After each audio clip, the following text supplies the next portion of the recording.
Srisailam highway Amangal municipality, ఇది municipality entrance.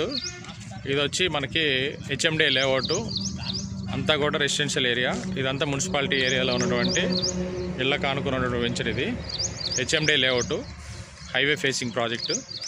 ఇవన్నీ function halls, ఇండ్లు, స్కూల్స్ అన్నీ కూడా ఉన్నాయి.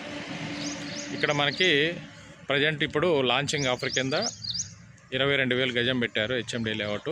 మనకి ఇక్కడ నుంచి త్రిబులార్ జస్ట్ 3 కిలోమీటర్స్, అమనగల్ దాటగానే త్రిబులార్ వస్తుంది. ఇది మొత్తం సీసీ రోడ్లు, power supply, under ground drainage అంతా కూడా కంప్లీట్ అయిపోయింది. మొత్తం ఇది 376 ప్లాట్లు వచ్చినాయి. ఇమీడియట్గా ఇల్లు కట్టుకునేటువంటి లొకేషన్ ఇది. ఏదైనా ఇప్పుడు లాంచింగ్ ఆఫర్లు అయితే మాత్రం ఇది ఇన్వెస్ట్మెంట్కి చాలా బాగుంటుంది. కాబట్టి ఎవరైనా ఇంట్రెస్ట్ ఉంటే కాల్ చేయండి.